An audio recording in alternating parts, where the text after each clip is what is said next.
Alright guys, welcome back to another one. So today I've got a preview of an upcoming action RPG slash platformer that I've been able to playtest for the past few weeks, known as Second Stone. This is coming from a very small studio over in Finland known as Skyward Entertainment, and this is actually their debut game, their very first title. And when I say very small studio, I mean only a few people.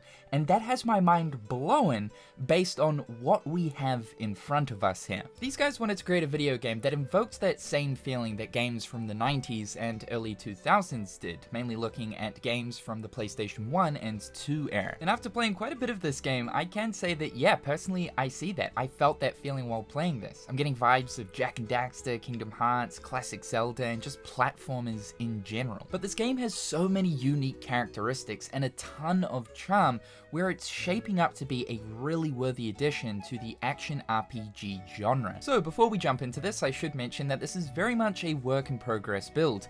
Currently, there is no slated release date or even a release year. Speaking with the developers, it seems like this game is likely to release sometime in 2027. There's definitely some ironing out that needs to be done and some polishing that needs to be applied. However, based on what I've experienced so far, I think this game has a ton of potential. So this is an action RPG crossing over with a platformer, meaning that it blends the two genres together, which already I'm a big fan of considering we don't have a lot of these, and being such a huge Kingdom Hearts enjoyer, this makes me smile as this is what Kingdom Hearts was originally concepted as. Combat is very much hack and slash with a combo counter. You've got basic ground and aerial combos, a dodge, a block, unique magic mechanics, and a really refreshing progression system. But then when it comes to navigating these levels and traversing the world, the game is very much a platformer. You have to run, jump, double jump, air dash, platforms move. Hell, we've even got a little bit of swimming in this as well. And all of this feels really good, as if I'm playing a platformer game, but then when it comes to combat, I'm suddenly thrown into an action RPG. So let's talk about the combat system first. You can have 2 weapons equipped at a time, allowing you to switch between the 2 on the fly. In the builds that I got to play, I got to try out 4 different types: a sword, a great sword, daggers, and a bow.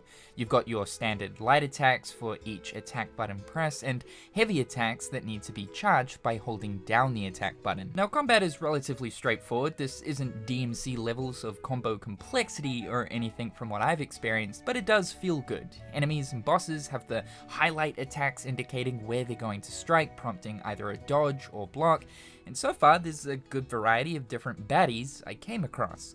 The magic system, though, is really cool. From defeating enemies, opening chests, or breaking these colored crystals found in the world, you'll find mana stones, which come in different elemental varieties and conditions. One of the main pieces of equipment in the game is a magic armlet, and by attaching these stones into the armlet slots, equips a spell depending on the stone type. Here you can see I've got 2 fire spells, a water spell, and an arrow spell. Depending on what kind of magic armlet you can have up to a total of 4 different spells equipped at one time. Magic can either be quickly cast for a weak but fast attack that doesn't use any MP, or charged for a strong attack and different effects. However, will consume 1 chunk of MP. It can also be used while in the air to perform a down slam with the equipped elemental effect like burn. However, you find a lot of these stones as you're playing the game, and that's because they're one half of this game's progression system. Not only can they be slotted into the magic armlet, but also your armor and weapons as well. So every stone has randomized bonus stats based on its condition that you'll acquire when equipped into any type of equipment slot. But they also have unique effects when attached to specific equipment. So, for example,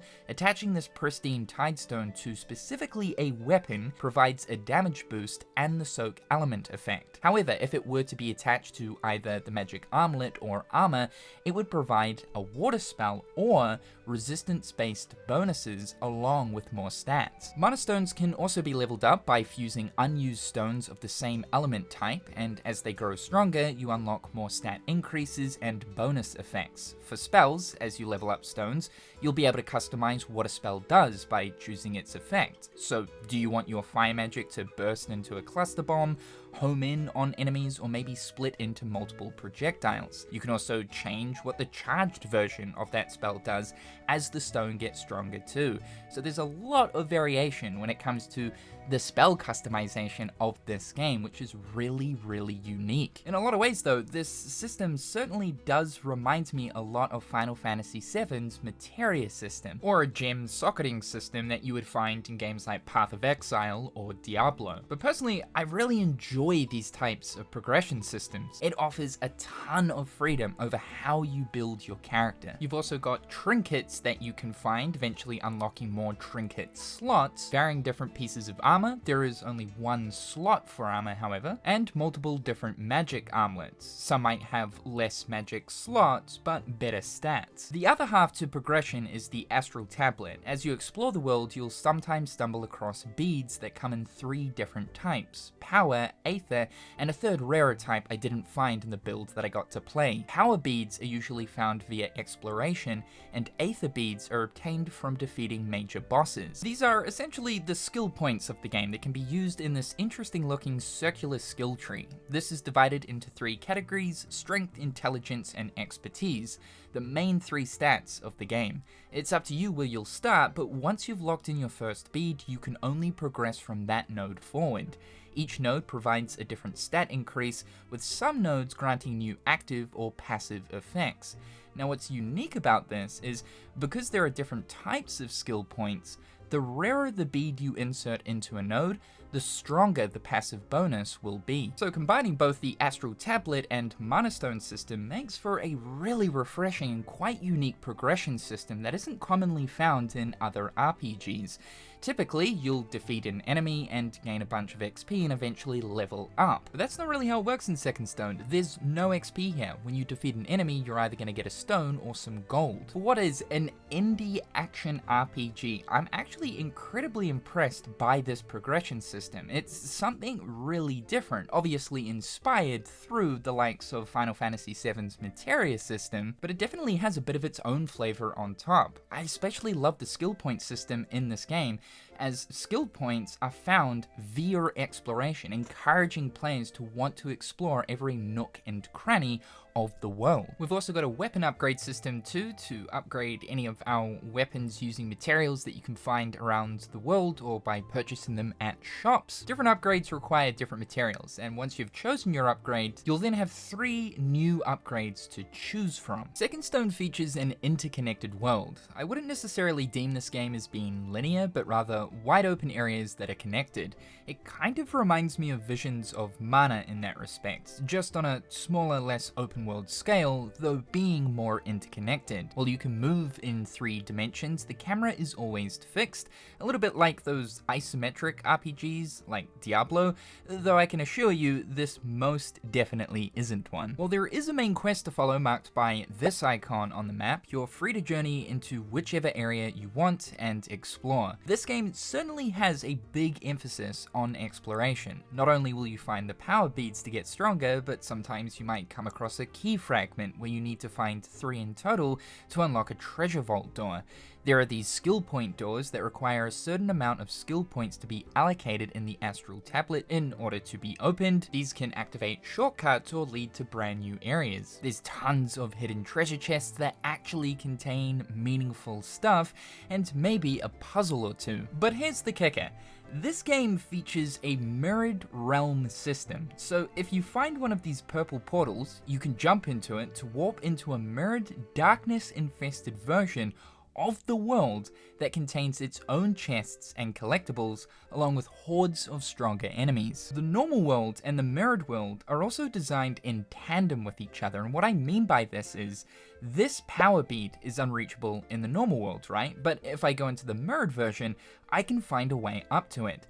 Where one path might be blocked normally, it might not be in the mirror realm, and vice versa. This mirrored realm is generally dark, like literally, it's hard to see here. However, you can find these glowing tree branches to light up the environment, but more importantly, allow you to kill enemies while in this place.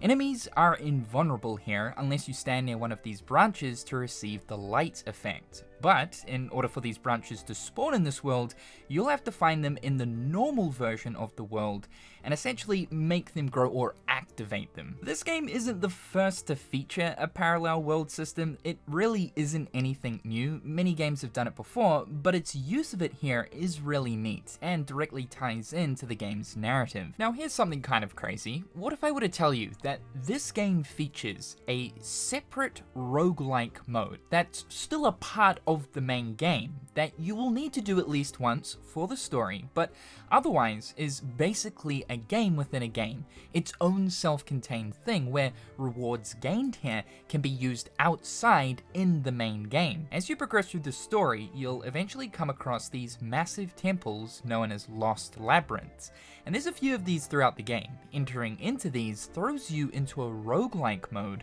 where you have to clear rooms of enemies to progress deeper into the temple, which get harder and harder with each room you go into, and depending on what depth level you're currently at. You'll only take in your currently equipped weapons without your attached mana stones, otherwise progression here is based on clearing rooms and claiming upgrades at the end of that room.